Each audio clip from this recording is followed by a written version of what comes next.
just keeps looking at Bruce. Well, you cocked the shotgun, too. It makes that scary sound. Yeah, and he didn't flinch.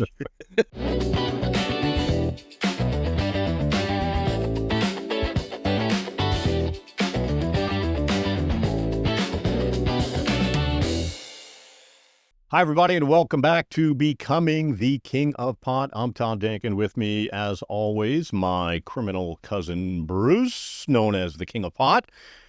Bruce, how's it going? It's going great. I'm very excited about today because we're going to have my little brother, the Dockmaster, on. That's right. Criminal cousin number 2, Craig, known as the Dockmaster. He is joining us today. Craig, welcome to the podcast. Thank you, Todd, and I'm honored to be on this as a guest today. Well, we are honored to have you. We are telling some stories, and guess what? Last week, Bruce started talking about little brother Craig and how you influenced a lot of the business that was happening both in South Florida and in California. But before we get into all that, tell me what it was like, growing up as the little brother to the King of Pot. He was 3 years older than me, and I always looked up to him. We had a middle brother who I didn't get along with well, and me and Bruce were athletic, and we played, back then all it was basketball, football, and baseball. So I followed him in baseball, and he would go, like, when he was 10 years old, he would steal so many bases and hit so many home runs. We both played the same position, shortstop. And I always would try to beat his, not his record, but whatever home runs he hit or bases he stole when he was 10, 11, and 12. So when I became 10, 11, and 12, I tried to beat those, best him. And it was a friendly competition. Did you best him, or does he reign champion? I really don't remember. Maybe one year. He goes, no, I was a good base stealer, Bruce. I was a good base. So I really don't recall if I guess stealing bases, set you up for stealing other things in life, right? I didn't steal anything in life, and I wasn't a criminal. Well, in the eyes of the law, you were a criminal, weren't you? Yeah, I was a criminal, in fact, because I would go to every night I went to bed as a criminal, and when I woke up in the morning, I was still a criminal. There you go. 24/7. Right. So you grew up with Bruce. You were very competitive in athletics. And what was it like going to high school with a guy who started selling pot to everybody in high school? Well, he was out of high school when I got into high school. High school back then was 10th, 11th, and 12th, and Bruce was 3 grades ahead of me. So when he was a senior, I was 9th grade. So when I got into high school, he was out. Got it. So, I mean, did your friends, or did you have friends who knew that your brother was selling weed? Oh yeah, he wouldn't sell me weed because you're too young. But I was selling weed in middle school, and actually I would go through this guy who went to this guy who went to Bruce. In fact, I got ripped off one time, and I told Bruce about it, and he went down the line and found out who stole from me, made the guy get back the money. Oh, that's nice. So Bruce kind of protected you as you were growing up as a kid. Oh, yeah. I was a little kid, growing up, and so I had to have big friends and a big brother, so nobody would mess with me. Right. Yeah, you're like 5'6" now, right? What are you now? 5'6"? Excuse me, 5'8". Bruce, how tall are you? 5'6". Right. Okay, I'm 2 inches taller than Bruce. Oh, so you wanted that too? Yeah. There you go. So you started working with him in South Florida. Talk about how you sort of got into the business. I know your mom, my Aunt Helen, didn't want Bruce to let you into the business. And how'd you get your way back in? Well, I was dealing with Bruce. I was living in Lakeland, and he was down in Miami, and my mom told me, if you want to, I did a gap year from high school to college, and I bought a van, and I was working, and I wanted to go to college the following year. And she goes, well, if you want to go to college and we want us to pay for all she would pay for is my rent. And she goes, you got to pay off your van. So I used to drive down from Lakeland to Miami, which is a 4-hour drive, pick up a couple pounds of pot from Bruce, and I brought my girlfriend with me, and we would sell the pot. So I did that whole summer of '73, and I was able to pay off my van and go off to college. But so I was interacting with Bruce with the pot business by just buying pot from him. The first year out of high school. Then I'm up in Gainesville. Bruce had bought a house up there. Yeah, I was interfacing with Bruce. Bruce, you remember the kilo of coke you brought, and you asked me to store it, and I was in that little apartment, and the brother wanted to throw it in the my roommate's brother wanted to throw it in the oven. No, I don't remember that. But tell me the part about me promising Mom that I wouldn't let you work in the business, and how you finally got into the business. Was that with I was up in Gainesville and I was working with the Magic Woodsman, and you had two workers, George and Brian, both have passed, by the way.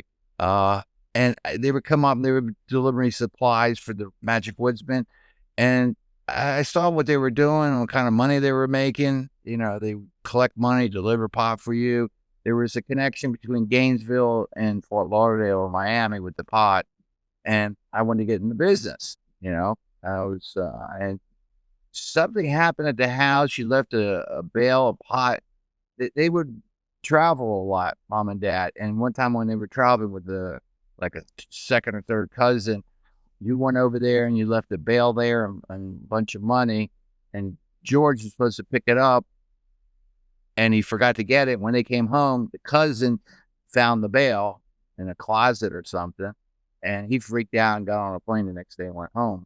And then you went over. That was Harvey, right? Right, Bruce? Harry. Or Harry, right. So Bruce went over to pick up the pot and look for his money. He couldn't find his money, $30,000. And he found it and got the pot out of there. And my parents were like, "Oh my God, you make that kind of money? $30,000? You make that a week? We're in. But don't." So that's when my mom told Bruce, "Don't get me involved."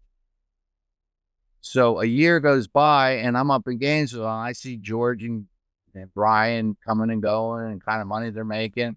And I went to Bruce one day, or my mom one day. I says, "Thanks a lot." "For what?" I said, "I calculated how much money I would have made in the past year if I was working for Bruce, and it was $100,000. So I lost $100,000 because you wouldn't allow me to work for Bruce.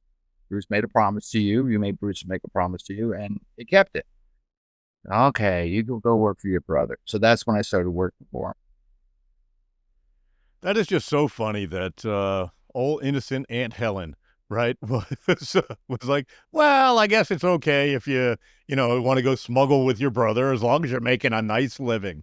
Well, it's like the story of the kid that had a pornography shop, and the parents looked down on it, and then they saw how much money he was making, and they started working for him in the store. Yeah. Once they saw that money. So you start working with Bruce in South Florida, right? And you're kind of part of the crew. Is that what happens? Yeah, I went down. I was living in Gainesville. Bruce had moved down to.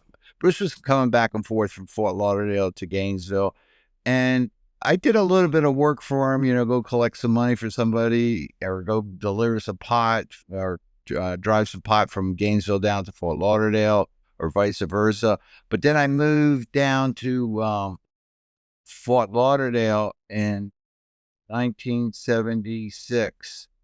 And he opened up a big warehouse to manufacture redwood tables. And that's where I was working. And then I was getting pot from him and moving it. And then that's when I started flying a guy out to California, and 80, 100 pounds in suitcases. I learned that trick from Bruce. And he established he was going to Washington State, and he established a market out there, just like Bruce established a market in California by flying his pot out to California. So when we got out to California, we started smuggling. We had, sales. Yeah. So going back to Fort Lauderdale in those days, I went to work for him full time with the operation, probably by summer '77.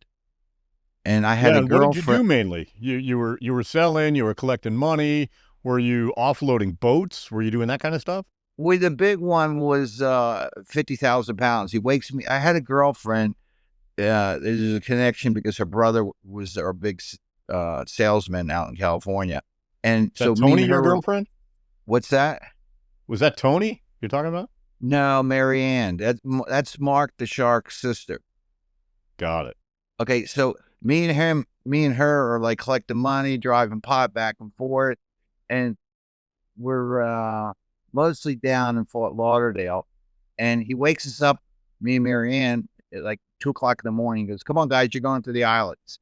And what it was is that he got a contract for offloading 50,000 pounds. And he wanted me to just go over there, just observe and make sure everything went well and hook up with the offloader, with the owner of the pod. And is 50,000 pounds, was that a normal thing, or is that a lot of friggin' pot? That was you. Well, I never offloaded up to that point. Okay. Got it.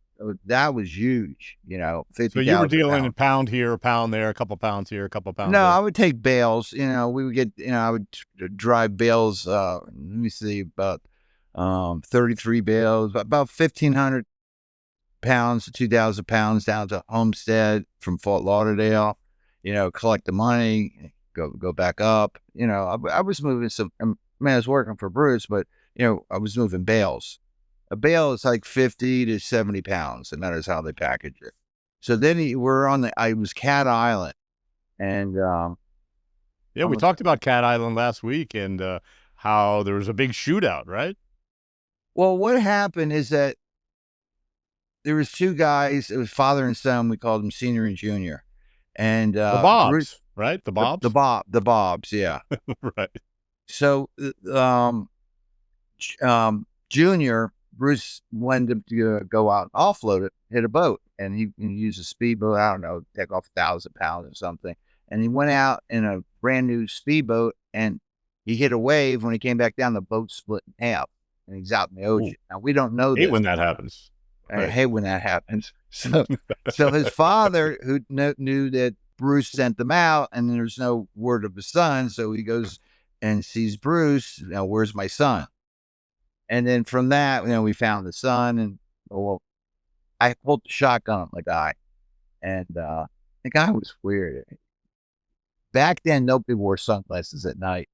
This guy always wore sunglasses. It was like one of the first persons I seen walking around at night with sunglasses, and he always had a gun in the back, small of his back, and bodyguard or whoever the guy was that came with him had a gun in the small of his back. So I was at the house, and Bruce, I hear yelling, and I'm just laying in bed with the girl, I got to go see what's going on. And she goes, "No, don't go. I go, "No, I got to go." They're yelling. So I walk into the room, and Bruce is sitting cross-legged on the bed, and he has a AR-15 and a shotgun, solid-off shotgun on the bed. And these two guys are there, and this senior is threatening Bruce. If something happens to my son, I'm gonna, come looking for you or do something. Threaten him. And I picked up the shotgun and I pointed at him. I said, "Okay, you could leave." And Bruce goes, "What are you doing?" I said, "The motherfucker just threatened you." Bruce goes, "No, he didn't." And the guy, when I pulled the shotgun on him, he's staring at Bruce with the sunglasses on, and he doesn't even turn to me. He just keeps looking at Bruce. Well, you cocked the shotgun too. It makes that scary sound. Yeah, and he didn't flinch. The other guy went to get up, and I said, "Don't even think about it," or something like that. So right. So at that moment, did you become, Bruce's like protector, his enforcer? No, there was times of the operation. There was times that people would owe money, and Bruce was lackadaisical and stuff. I said, "This is bullshit. Let's go get our money. Go over to the guy's house, go get our money." And I was more aggressive than Bruce and that didn't happen often. With somebody owed us, you fronted the pot to the people. And then as they sold it, they paid you. And then some people were very slow payers, so you had to go knock on the door. So anyways, this guy, Senior, tells Bruce goes, "He didn't threaten me." And Senior goes, "Yes, I did." And then I repeated myself and said, "Okay, you got to leave." And they got up and they left, and then they found Junior, and everything was fine. And then that same guy, Senior, comes to Bruce to offload this 50,000 pounds. And then Bruce had like a partner that had like a camp on Cat Island. He had boats there, he had houses there and stuff like that. And Cat Island is like that. All right, like semicircle, not quite. So the offloader, his name was David, was on one end of the island, and the freighter, which had 50,000 pounds, was at the other end. And he would use Avons to come across the bay, from one end to the other end. So the night of so they hit the freighter with 2 yachts, and they would take 2,500 pounds each. So they got 5,000 pounds off, or maybe they took 5,000 pounds each, took 10,000 off. So there's 40,000 pounds left. And that's when I got out there after the yachts had hit the freighter. And so the night that they're supposed to go take the rest of the pot off, they were going to take the 40,000 pounds and put it on the island, and then we would hit it with boats to get all the pot off to into Florida. And the guys are going. It was a rough night on the water, and as they're going across the water in the Avons, they have wooden bottoms, two planks, that go together, and they broke. And the boats, I don't know how many boats are used. They would hold like 1,000 pounds each. Yeah, a piece of Zodiacs held 2,000. So they broke apart. And so Senior is looking like, where's my pot? It's not where it's supposed to be. It's supposed to be offloaded, sitting in this spot. Should have offloaded it. So when I was over there, I went over with this guy named Nelson. He was Bruce's bodyguard, and Nelson went to be my bodyguard at mine and Mary Ann's. So we're staying in this motel or hotel, and has a front door and a back door. And Nelson comes running in. He goes, "We gotta go. Senior's coming after you." And I go, "What the fuck?" He goes, "No, go." And we'll go out the back door, and that back door leads you down to the beach. And we start running, and all of a sudden we're hearing bang, bang, bang, gunshots. And then there's dooms, and we jumped over a doom, and we were hiding behind a doom, and Mary Ann's crying, "I'm going to kill your brother." I go, "Why are you going to kill my brother? These guys over here, I think, are going to kill us." So, because he got me in this situation.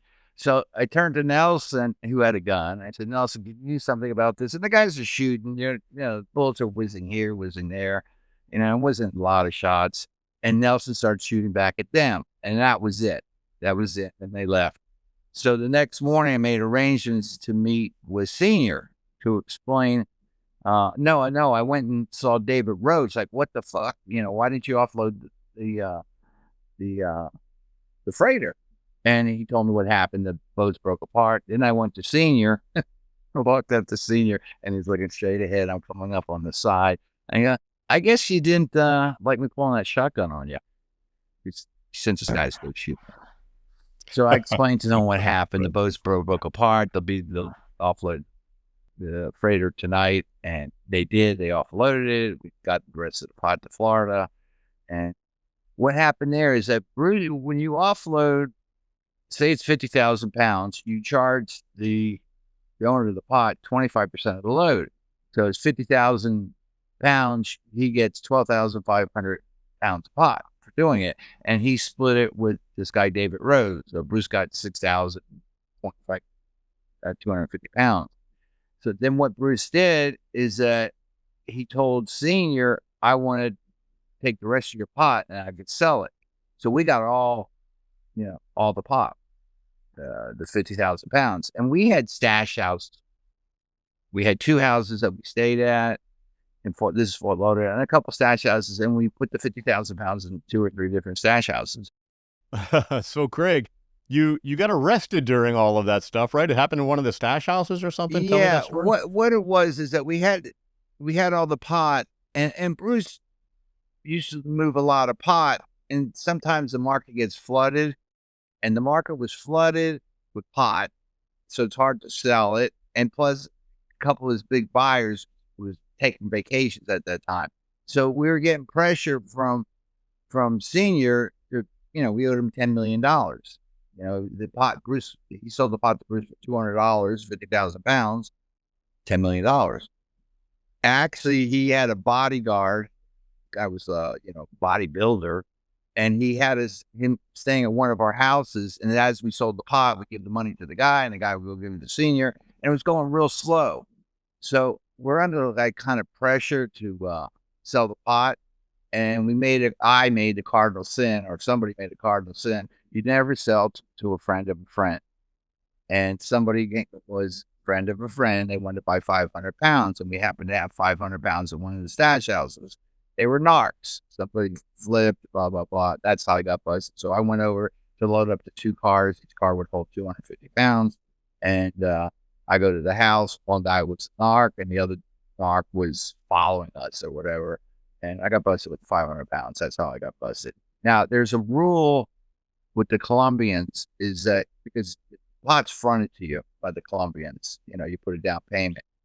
But if the boat gets busted on the water, and there's a newspaper article about it, or if any pot gets busted on land and there's a newspaper article that has proof that it got busted, that whatever, like my 500 pounds, I got busted, the newspaper article, I had to show it to the Colombians. Okay, we forget about the 5 pounds.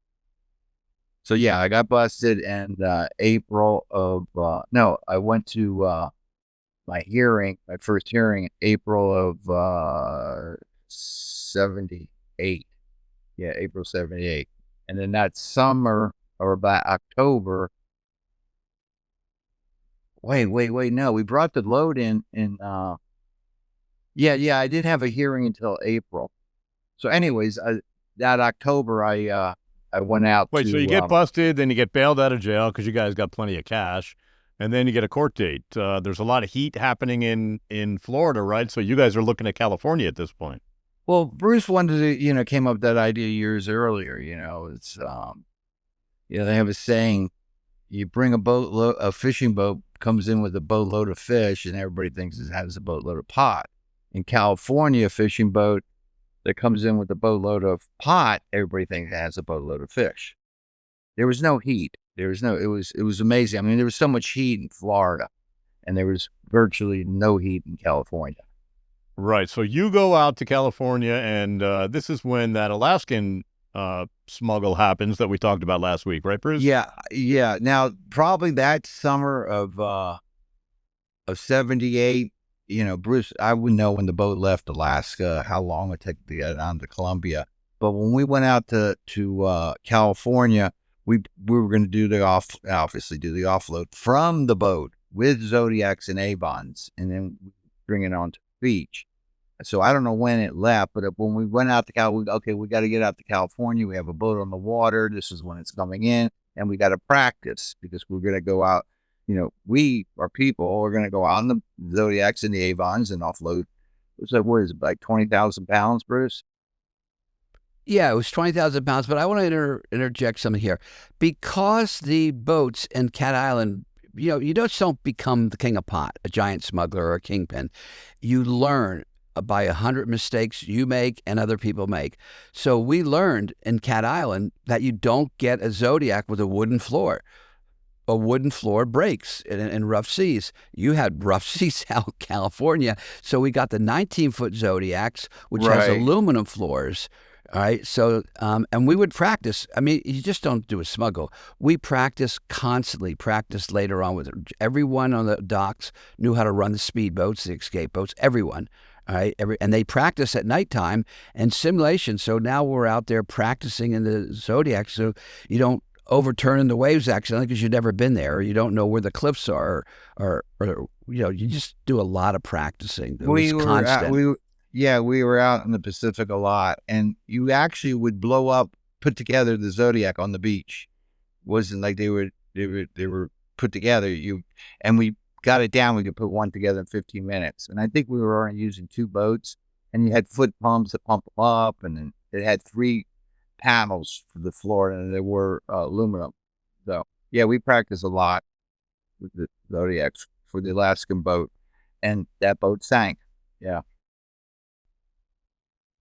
And the thing is, the Zodiacs, you had to put together the aluminum like this and push it down. Right. And when they're brand new, it's really hard to do it because they haven't been stretched out. So it's there's 100 little details like that. Let's just not take a brand new Zodiac down to the beach on the night of the offload. You better have done that 3 or 4 times to know exactly how those aluminum floors go we together. were putting them together every day. I had the house up in northern Ukiah, and we practiced putting them together. Get the timing down. Got to get them put them together quick. By the way, when I went out to California, I met Mary Ann's brother, who we call Mark the Shark, and his friend who had a bearded Steve. And they became 2 of Bruce's biggest sellers or buyers. Spot. And yeah, so the boat sinks, and then I have to go back to Florida for my sentencing for getting busted the year before, and all 4 of us went back. Mary Ann, the brother, Mark, and Steve. And then I get sentenced to 2 years probation. And Mark and Steve, they're in Florida, and we did some interesting things while we were waiting for the boat. But and they decided like that summer. They you can't just say that and not tell me an interesting story. So, what kind of interesting things did you do? there was a guy named. Okay, when we were in Florida, I would get the pot for Bruce, say from the 50,000 pounds or other, but that one, and I would sell it to give it to Mark. And Mark, one of the guys he sold it to was this guy, Mean Gene, the Dancing Machine. And the guy was 5'8", 300 pounds. And the guy owed Mark money. So now we're out in California and we're running out of money. And so he flew out.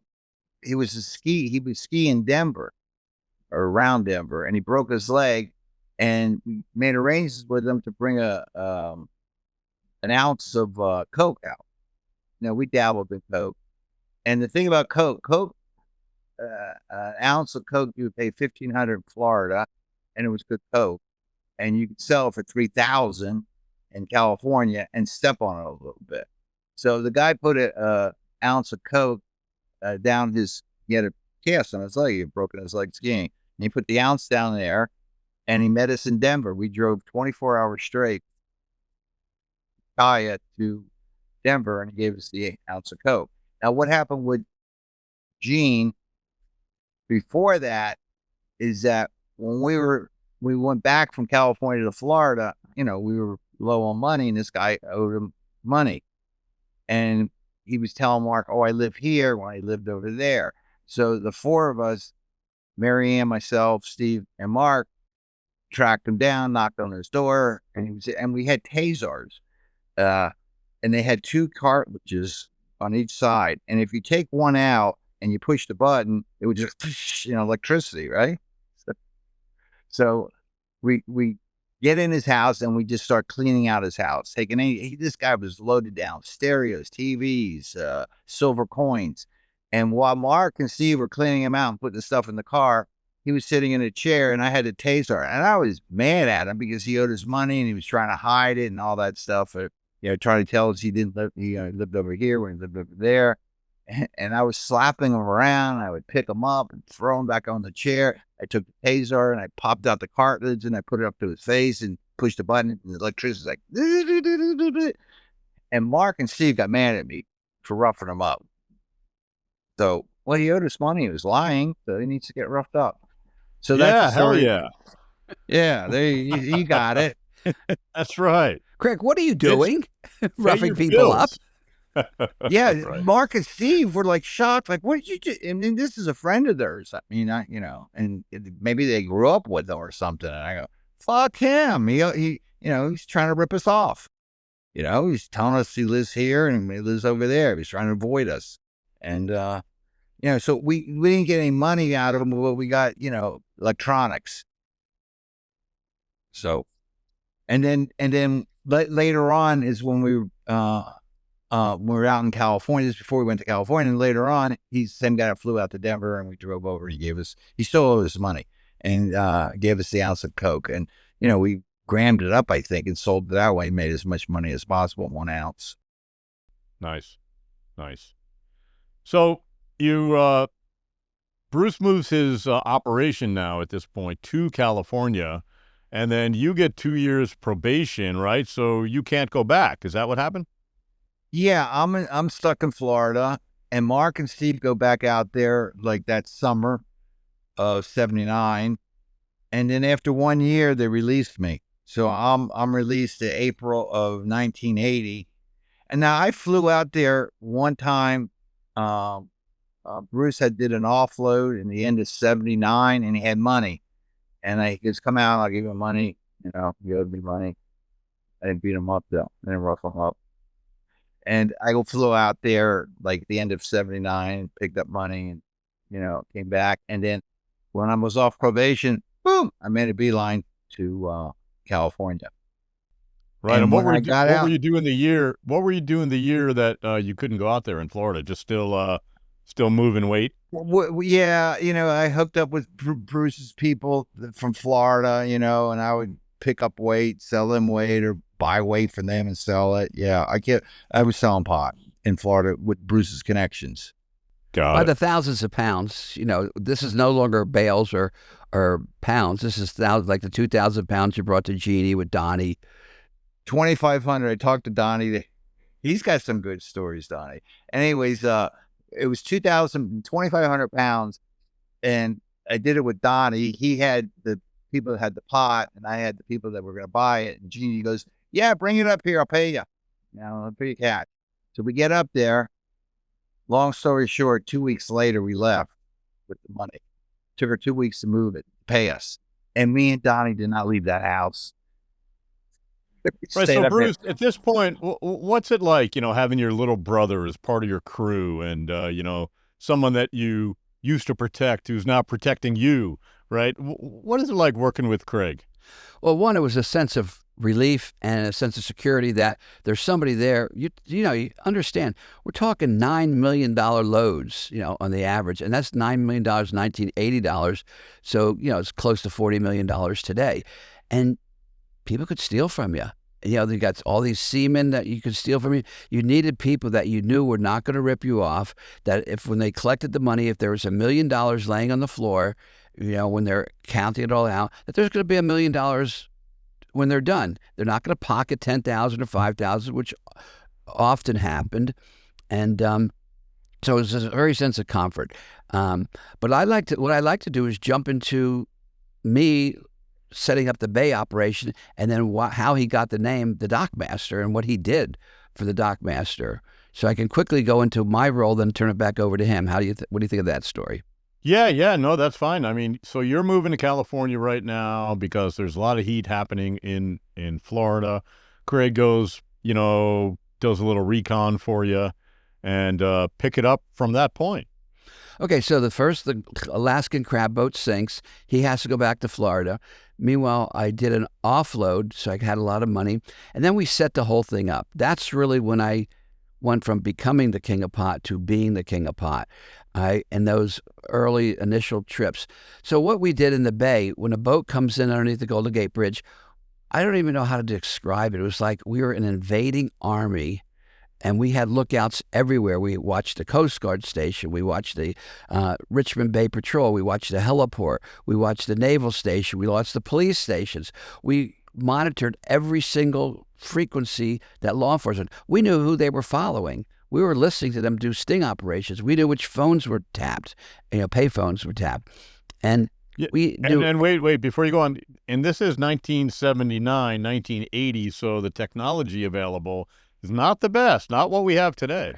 Actually, some of it was actually better, like the old Bearcat scanners. We had a $20,000 broadband scanner which scanned every single frequency. And the Bearcat scanners would monitor the police frequencies. The new ones, or I don't know, the new ones have 10, 20 years ago, they cut those frequencies out so people could not monitor the police.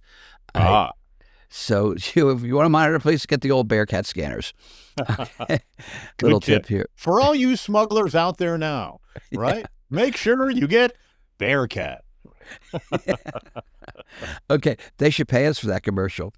Anyways, so the Bay was blanketed. We had a yacht cruising the Bay. We had people watching the Golden Gate Bridge. So when the minute that boat came under the bridge, you said one thing: "What time is it?" And then they would say, the people at the dock would say, 1040. And you go, Roger. That was it. Radio silence. And by the way, we shaved the frequencies so they were our own customized frequency that nobody else could listen in on. So I think about how many people, the $1 million worth of electronic equipment up on Skyline Boulevard, which tracked the boat, tracked the Pacific fishing fleet, would know exactly where everybody was. And 800. Wait. What would you say if something was wrong? So if everything was right, it was what time is it, and then the response was the time, right? There's nothing you could do. What if something's wrong? Well, at that we had codes. So all along on the way up from Columbia, all along they would. It was a specific code, and it sounded like one boat calling another boat with their call symbols and their numbers. So the numbers and the letters designated what, if anything was wrong. We're out of fuel. The boat's broken down. We're in danger. Everything's fine. You could decode by the letters and the numbers. So that's what something went wrong. If something went wrong in the bay, you're done. You're not going to outrun the. All you can do is escape. Okay, get away. That's why there's 2 speedboats underneath the dock. But we had that place. The only thing we didn't have, I felt like we were reviewing it for this podcast. I felt like we were an invading military operation, and the only thing we did not have was snipers with scopes. We had starlight scopes, we had parabolic mics, we had shotgun mics, so we could listen to anybody you thought was near you that was watching you. You could listen in on them. We had people literally all over, 20, 25 people just as lookouts. All right, so. And everything had to be done precisely and perfectly. Exactly 45 minutes later, that boat pulled up to the dock. Now, again, if something went wrong, the only thing you could do is take a speedboat out and try and get the people on the boat to jump in this speedboat, and if the Coast Guard was going to bust them, and get away. All right.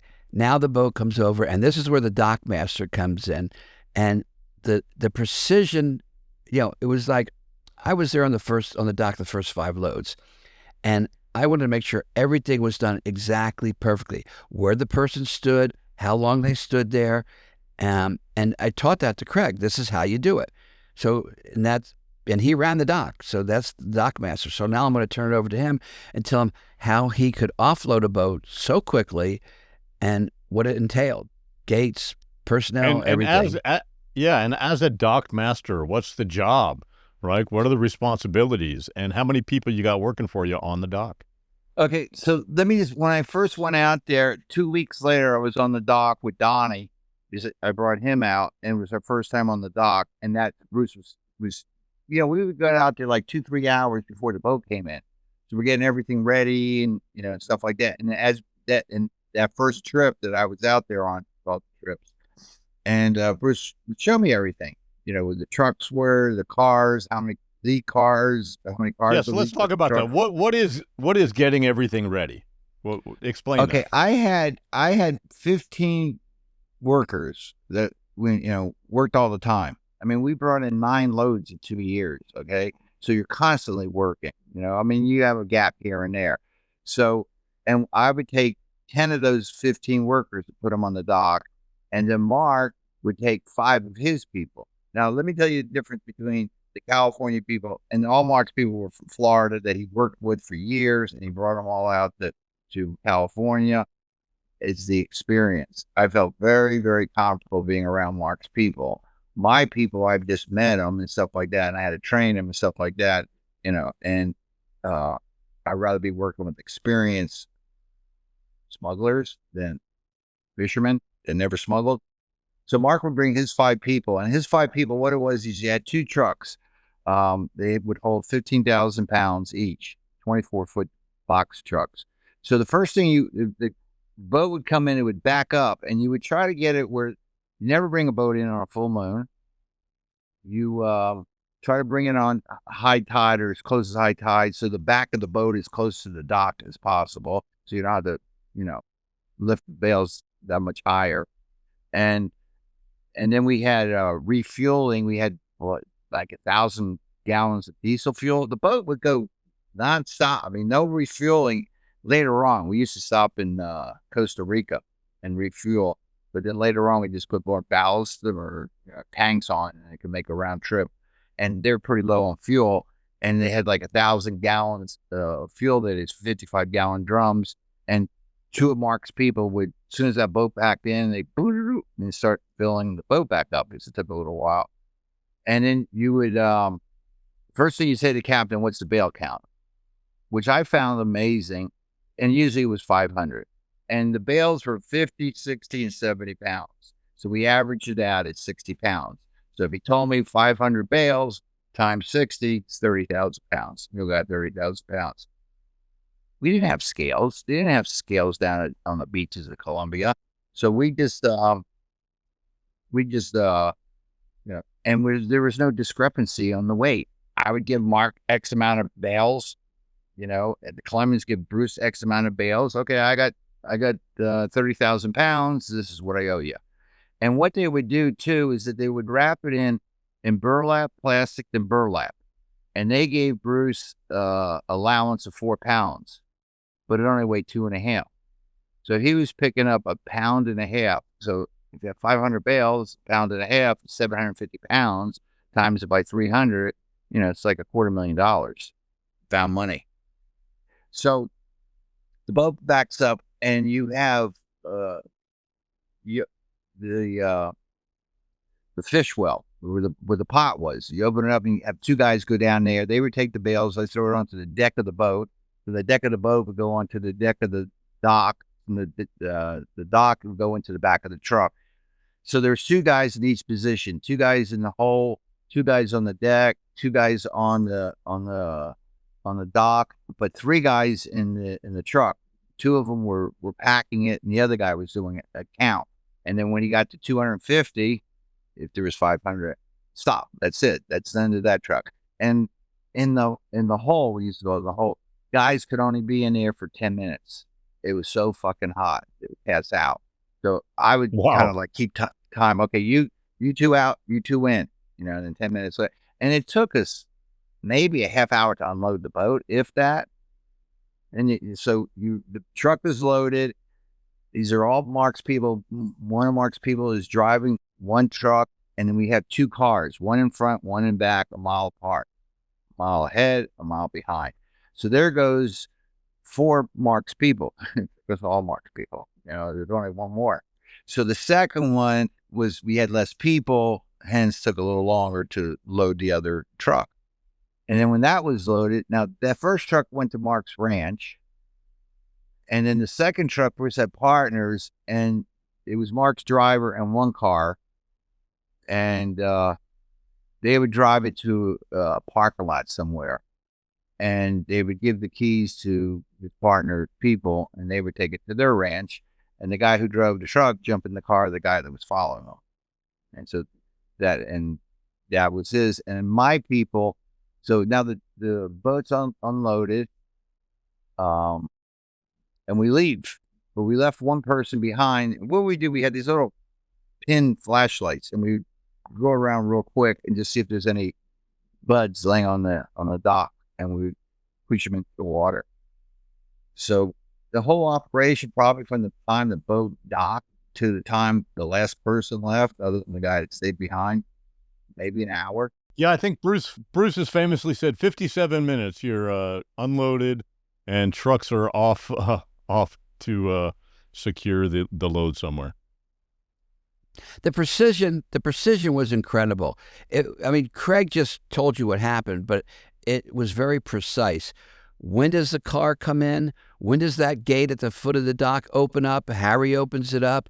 He drives through. Where was that first lead car parked? Where was the other lead cars parked? There was a semi that was at the foot of the dock, and in front of that was a 24-foot truck. They stayed there the whole time, and it blocked the view. So the second truck that came in to position itself so you can offload the boat to that one first. You still have the cover view of the two trucks. All right. Also, there was another truck, another 24-foot truck at a hotel parking lot about 3 miles away. What happens if the truck breaks down? What happens if they they start searching every boat coming under the Golden Gate Bridge because it's hot? Well, we had a backup dock in the South Bay. Well, no, that's if they made it through. If there was a problem at our dock, there was a backup dock in the South Bay. There was a backup dock in the North Bay. So, and at those backup docks, you had a person, you had a speedboat, and you had a truck. All right, in case the boat goes down there, at least you have one truck. At the other place up north, you had a person with a walkie-talkie, a speedboat, and a truck. Now, the one up in north in San Pablo Bay was a houseboat that we had built as a front for the activity on the pier. All right, so you had the back, and you had Dale and Charlie and his crew up in Oric, California, in Hidden Beach with the Zodiacs in case they did block off the Golden Gate Bridge like they did in some of the cuts in Florida, and you just go right past it, go another 300 miles, and offload, do a beach offload. So we had all of that covered, all right? The speedboats, who drove the speedboats? Like I said earlier, everyone on that dock, from the fishermen to Mark's crew, knew how to drive those speedboats in case they had to get away. And one of the guys happened to go in a lead car or truck, it wasn't there. Everyone knew how to do it, and they had practiced numerous times. So, the pin light, and then, looking so no one could see. You check for the buds or shake or seeds, and then in daylight they would check again.